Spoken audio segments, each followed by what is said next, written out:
Today is the first class in the spring 19th semester for Thermodynamics, which is Engineering Science 2330.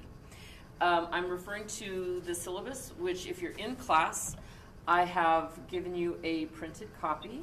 And if you are not physically here, the copy is available to you on your Moodle page. If the computer will actually pull it up, we'll see. And so if you wish to access the syllabus at any time, go to your NWC portal, mynwc.edu, and on the right-hand side of your computer screen, you will have a list of the courses that you are currently enrolled in that have a Moodle component. And our course is Thermodynamics.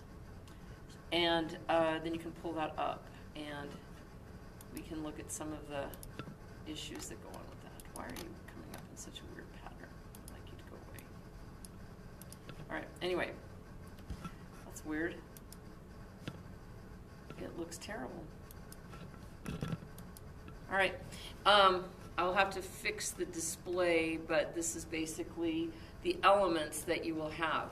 The course syllabus is right here. And so if you wish to follow through online, here's the syllabus. And if you ever need a hard copy of it again, you'll have access to it on the portal as well.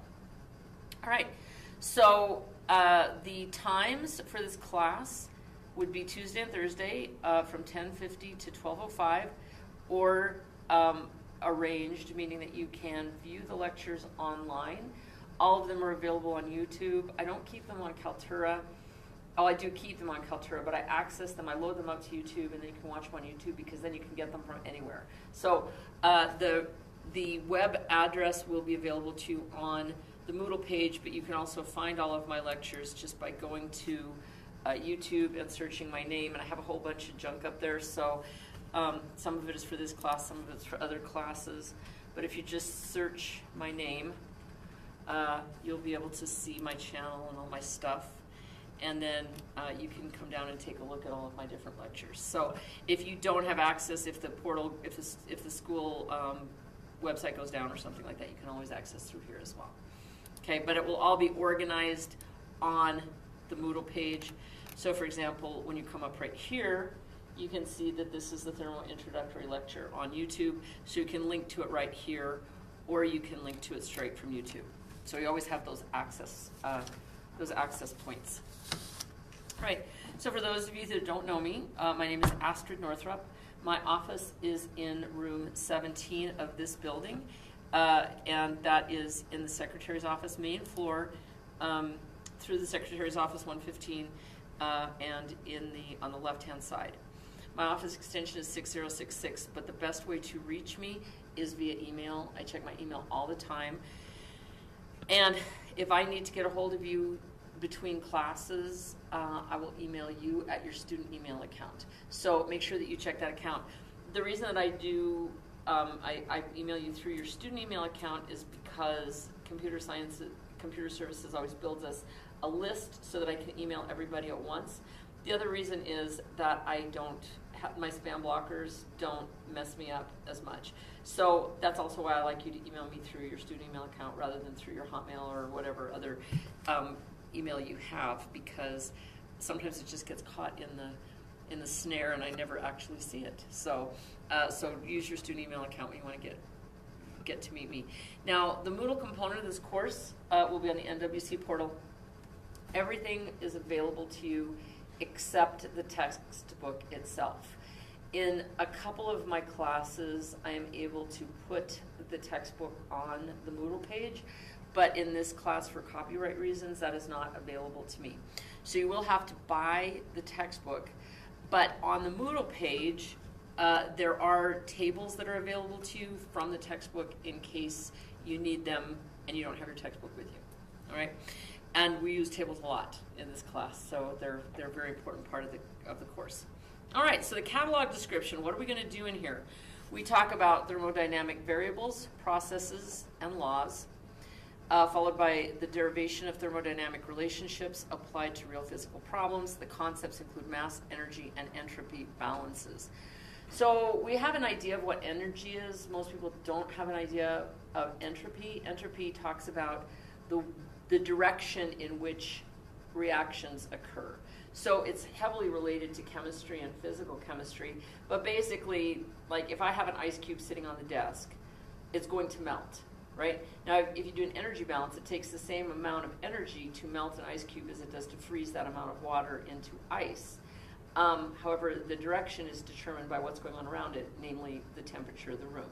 So the water won't freeze into ice unless it's in a freezer, right? If you're below 0 centigrade, and it will go the opposite way. So energy balance will always tell you how much energy is required, but it doesn't tell you if it's going to happen or if the reverse of it's going to happen or even how fast it's going to happen.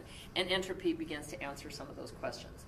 So it's a little bit of a scientific concept, but it's very interesting and it's extraordinarily useful in processes of any sort, also in energy generation like in engines and in heat pumps like refrigeration systems and air conditioners. So it's very, very practical. For those of you in mechanical engineering, it's like a fundamental idea that you'll be dealing with for many, many years to come.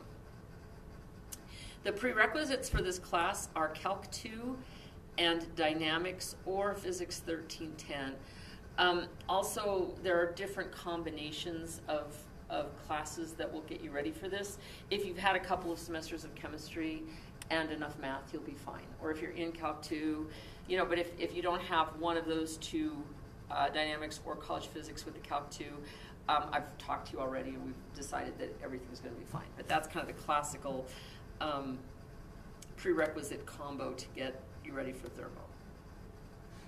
All right, so the goals in this class, we want to gain factual knowledge and terminology of engineering Thermo, to understand phase behavior, state functions, and to solve problems in thermodynamics. Then we have some objectives that are closely related, to understand thermodynamic considerations and apply thermodynamic principles to engineering problems, to develop the thought process and methodology required to interpret, analyze, and solve engineering problems to the level and in the manner that will require the students to succeed in engineering courses from this point forward, and to present solutions in an industry standard format. Now, to that end, we have a homework template that I borrowed from a colleague at Montana Tech in Butte. And basically, when I talk about the format or the way that is industry standard to present, first of all, you use engineering graph paper or quadro paper of some sort, and you're just very explicit about your solution. So if you look at this page, you can see that there are some elements that I want you to follow. And in the early times when we're doing homework, I'll be very careful to help you correct your homework to make it look like this, okay? But it takes a while to get used to. But it's very important because it's not only important for this class, but it's also important for your future as an engineer, because this is the way things are done. And it's really important to note that engineering science is not exactly like math, in the sense that math is it's the most important tool for us, but the problems that we do have answers in the real world, and your thought process and how you work it out is more important than actually getting the right answer. I mean, getting the right answer is really important. I'm not dismissing that, but if you get the right answer the wrong way, it's really not meaningful. So the way I describe it to students is every problem that we do in here is like the equivalent of an English essay problem. It's not a short answer, it's not a fill in the blank. Everything is an essay problem. So for a homework set, you may get 2 or 3 problems, and they may take you, 3 or 4 hours, but that's because your process, your format, and I want to see how you're thinking about it. And then I can help you identify if you have any flaws in your thinking. We can identify those places and get you squared away. But you won't. You guys are all great, so there's no problem with that. So anyway, so going back to the class syllabus then, we talk about the topics. What we really are going to cover, we're going to use this textbook, which is, the author's name is Eunice Chengel, and co-authored with Michael Bowles. And this is a copy of of what your textbook cover will look like. It's the 8th edition of the Thermodynamics Textbook by Chengel and Bowles. It is not the most current edition, but I would like you to use the 8th edition. It's just the changes that have been made to future editions are not significant enough to merit a change in buying the textbook. So you can get this book, I think, at the bookstore here on campus. You can also order it from Amazon or Barnes & Noble or Text.half or whatever, and get a textbook from them.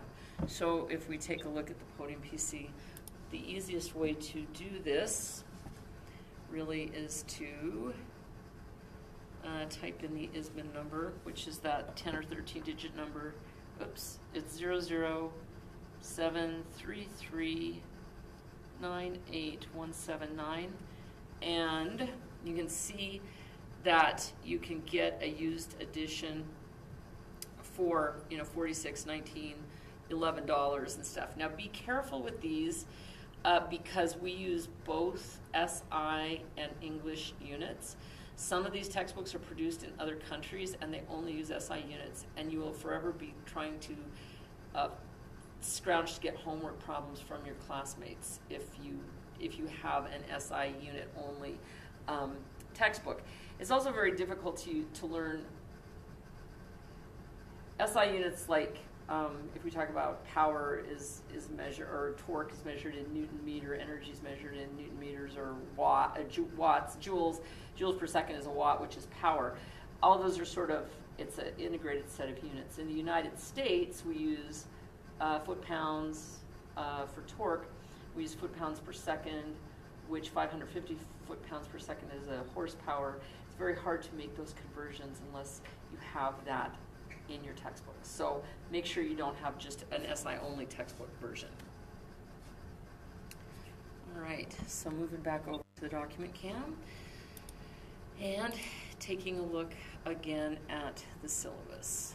All right, so the way that we will do our grading in this class, your homework is worth 15% of your grade. Your attendance is worth 5% of your grade, which doesn't mean showing up necessarily. It just means participation. Just if you get a hold of me, if you need help with your homework, if you just, so I don't mean you have to sit here in this chair every time. That's not really that super for any of us. But if you are here every time, that's great. But if you interact with me and if you get my help when you need help, email me if things go poorly for you, whatever. That's the kind of thing that I'm talking about. For most engineering students, that 5% tends to be a gift. So most of you have the scholastic aptitude to do all the things that will net you those 5 points. Then the midterm and final exam, as you see, are worth 40% of the grade each. So they're pretty high stakes exams. But once again, you write them like essay exams and I grade them like essay exams. So partial credit, people live on partial credit. So just because you don't get the right answer doesn't mean you're going to miss even really a significant portion of the credit. If you make a 90%, you're guaranteed an A, 80% guaranteed a B. I sometimes will round up. I never, ever, ever round down. So if you make an 89.2, you may get an A, you may get an A minus, you may get a B plus, or you may get a B. But if you get a 90.000, even if you're one of 7 and everybody else made a 100% in the class and you made a 90.00, you're still going to get an A. So I'll never, ever round down by any amount. Okay, so the important things we need to know. If I need to contact you between classes, I'll send you an email to your student account. So check your student account regularly. Also, please check your Moodle companion site regularly. I would say more than regularly. It's more like homework time to go to your Moodle page every couple of days at least. And I'll look for announcements and make sure you get your homework done and stuff. The next point, students are responsible for all material covered in the course during excused and unexcused absences. What that really means is if you need help or if you don't know what you're supposed to do next, you just need to come find me or talk to your classmates. I don't ever chase people down and ask them, hey, you weren't in class, Gareth, I want to make sure that you've got your stuff. You just have to let me know. That's all that really refers to. All right, So I don't collect homework all of the time. I tend to collect it at the end of a chapter. So we'll have several class periods, and then I'll collect your homework. But in order to get the maximum possible information from this class, you need to do your homework every single class period, because then you can ask me about it at the beginning of the next class period or ask me about it via email. Even if you only have like 10 problems to a chapter, it will take you an extraordinary amount of time to get those 10 problems done. So like if you save them up, you go to 6 lectures, try to do your homework the night before, you will not be liking me very much. You will not be liking thermodynamics very much, and you'll be very upset. So if you just give it a shot, then we can work on your problems, and I'll help you with them in class or in my office or via email, and clear up any misconceptions or gaps in your knowledge or whatever that you have, so that you'll be ready to go and square it away. Both the midterm and the final exam are cumulative. It's not, the nature of thermodynamics is everything is cumulative. So there will be points in the class even where I'll tell you, you have to learn this because it's never going to go away, right? I mean, that sounds kind of fatalistic, but it's like doing stuff on the tables that I'm going to teach you about. Some people really, it's a funny thing. Certain people really like tabular data and certain people don't. And I don't really understand what that is. But some people just are like, I'm going to just suffer through this and then it will go away. And it's like, it will never go away. So yeah, so if you have trouble and you're not getting it, please come talk to me or argue with your classmates or do whatever it takes. Watch some YouTubes, not even mine. I mean, there's a ton of stuff out there you can learn. So, so make sure that you're up to speed with all of that. I don't like to take late homework. All the homework will come through Moodle, so I'll set up assignment buttons for you to submit. I'll also set up late homework buttons for you to submit, so that if you submit late, you'll get partial credit. In the past, I've been pretty liberal with partial credit. I think I'm going to tighten it up a little bit just because I really want people to hand in stuff on time. And I always say, my friend Renee Decker gave me this phrase, but she says, if there's a cutoff date of like 11:55 p.m. on January 15th for a homework assignment, don't play chicken with Moodle, right? I mean, that just do it a little ahead of time. Don't be there at 11:53 just hoping that you're going to be able to get the whole thing scanned in. So, so make sure that you do that. The other thing is, you guys may be aware of this, but if you don't have a scanner or access to a scanner, there is a really neat little app that you can put on your phone that's called Office Lens, which I'll write down here. Let's see, where do I want to write it? I'll write it over here on this page. And it's a Microsoft free piece of software. It takes a little bit of time to set it up, but it's a scanner. It will scan a file of any sort. You take a picture of it, it'll scan it into as a PDF file, and then you can email it to yourself, or you can load it directly into Moodle from your phone. But Office Lens is super. But once again, don't play chicken with it. It took me about an hour and a half to set it up the first time, because it kept making me go back and verify stuff, and do you have a Google account, and is this you, and get the code, and blah, blah, blah. And then that was flawless. But I was like ready to throw my phone across the room at first. I was like, yeah, it's free, but it's, you get what you pay for. So, but after I set it up, it was completely flawless. So if you don't have access to a scanner, it's a really good alternative. Now, this says, I don't accept late homework, and if you don't hand it in on time, you'll get a 0. That's not entirely true. I've left it on my syllabus because I really want you to hand it in on time, but I will give you partial credit for getting homework in, and it'll be on a descending scale. If you get it in 10 minutes late, if you really were playing chicken with Moodle, I'll give you more credit than if it's a week and a half late or 10 days late. But I still want you to do it, so I'll still give you something, no matter what. Academic dishonesty will not be tolerated. Now, I don't really feel like I need to talk to you guys about this because I think you're honorable people. But if you do, there are 2 ways that you can cheat or be academically dishonest. One of them is jacking information from your classmates. The other one is giving information to your classmates without a conversation. So if the three of you, for example, want to work on your homework together, and even if you do problem 1, you do problem 2, you do problem 3, and then you share information and you talk about it, and then you all hand in your own separate homework assignments in your own handwriting, that's not cheating, in my opinion. On a test is a solo endeavor, you know. And also, I always tell people, if you have classmates that you're working with, continue to do so. If you have somebody who's kind of a freeloader, don't let them do that all semester. You know, I mean, I know that takes a little bit of, it makes you feel kind of mean, but if somebody's freeloading on you, don't, you know, they need to pull their weight, right? It's not really a formal group project, but they need to pull their weight. And I've seen more of this lately. I think it's because, and I mean this very sincerely, I think people your age are nicer to each other than people my age are or were. I think we were kind of mercenary with our stuff, you know. So first of all, congratulations, you win the ethics contest, but still, you know, make them work for their stuff. So don't use cell phones in class. Now you can bring your cell phone. You cannot use your cell phone during an exam, and it's because of the little thing you might have heard of called the internet. Everything is available on the internet, and I just, including all your buddies who've had thermodynamics before. So I don't want you to use it during the internet. Now, if you have a situation that requires you to have your cell phone, for example, if you are a first responder, if you're a volunteer fireman or an EMT, or I want you to go save people's lives, just let me know. You know, just let me know what that is. And that actually happened to me. I had a physics class that I taught about 10 years ago, and I said, no cell phones.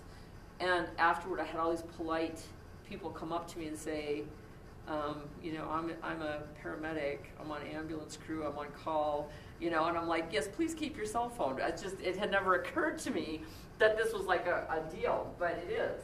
Also, of course, if you have somebody in the hospital, or you can pick up your nephew at grade school and he needs a ride and you don't know when it's going to be, just let me know, is what I'm saying. But under normal circumstances, and without letting me know, please don't keep your cell phone. Now, the other thing I would like to say is when we have an exam, I'll keep my cell phone with me and on.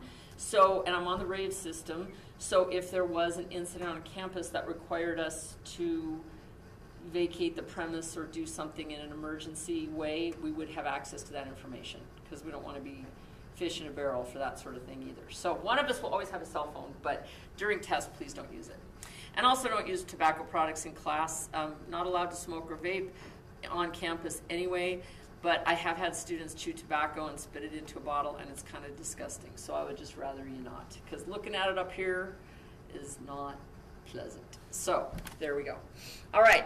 Now, if you need to drop or withdraw from a class, you need to do a little bit more than tell me. You need to go through the formal process of dropping or withdrawing, because otherwise you might get an F. And that's never a good thing. Dropping or withdrawing is much better than getting an F in almost every case. So if you do need to drop or withdraw, go through the process, okay? And these are just some elements that are on everybody's syllabus. The first is our Americans with Disabilities Act statement. It basically says that any accommodation that you need to be successful, we will provide for you, but I'm not trained in disability support, so you need to either tell me what to do or talk with our disability support service coordinator, and then she will tell me what to do. But in any case, we do want to make the classroom the place that would be successful, that you can be successful. Title IX policies. Title IX just refers to hostile work environment and anti-discrimination. We're committed to being in compliance with Title IX, so I will do my best to not do anything that would violate those standards. I haven't had any problems. I seem to get it kind of intuitively, but you never know, right? It could happen. We also will not discriminate based on any protected class. We respect diversity, and I actually love it. I think it's so much fun when we have people who have different backgrounds. It brings so much richness to the class. So some of the people that I've had in the past from different countries or from different backgrounds just really have contributed to my enjoyment of the field of engineering and my understanding of the field of engineering, and so I think we can all learn from that. And then that just goes to the formal withdraw and drop procedure. And basically, we do have a statement on academic dishonesty that we've talked about. We do have a final exam schedule. I'm very excited. This year, our final exams are really early. They're May 1st, 2nd, and 3rd, and graduation is May 4th. So that means instead of being in the middle of May, we're going to be done right at the end of May, at the beginning of May, which is really cool. And so we will have a 2-hour final time scheduled for this class during that week. Now, I'm always willing to give your final to you early if you need it, and especially if you have 3 finals or more on one day. I just don't think you can perform to your highest standard if you've got a lot of stuff going on. So there are certain criteria under which any instructor will move your final exam for you, but I'm really liberal on this. If it's just better for you to take it at a different time, let's just do it at that time. So sometimes I can't, like on a particular day, but we don't know what that is yet because it's still far away. But if you need to move your final time, let me know. Okay. Also then have a list of all of the student resources that are available to you, and the emergency procedure guideline for evacuation, which we have not yet had to use, and I'm keeping my fingers crossed that that will continue to be the case.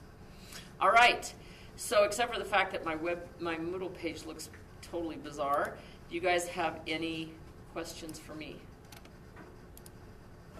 No? I wish it would just slide over like I want it to, but it won't do it.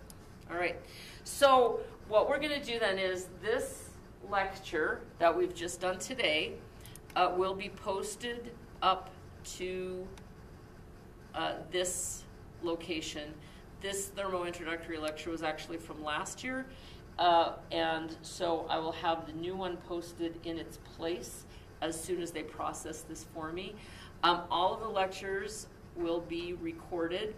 Oddly enough, I actually have the second half of the class completely recorded and up on YouTube, but the first half, it was taking me a while to figure out how I wanted to do it, so now I know how I want to do it, so I'll do it with you guys. Because one thing that I do find, I've recorded many, many lectures standing in this room by myself, but I really am just more comfortable talking to other people. So I guess I'll have to set like a volleyball head up or something if I'm gonna be here by myself, because I get really I get impatient, you know. It's just like it's not as much fun when you're just talking to yourself. So I'm going to redo the first half of my lectures for this class hopefully with some human contact during that time, and they will be posted as they're processed by the computer or the information technology people. So by Tuesday of next week, when we have our next lecture, please have a copy of the textbook.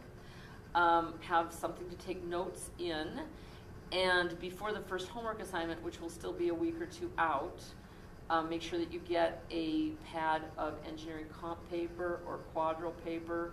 It's often referred to as the green paper, although it comes in different colors. But and your choice. It's all the world is your oyster when it comes to that. And having said that, we will.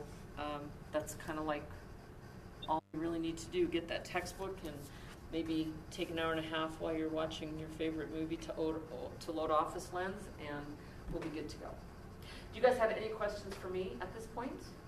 Y'all know where my office is. Come by any time. I feel like I'm there all the time. Once in a while, some of the students will tell me they can't find me, and my usual response is, well, come to class, because that's where I am. But I feel like I'm in my office an awful lot. And if I am there, I'm always available.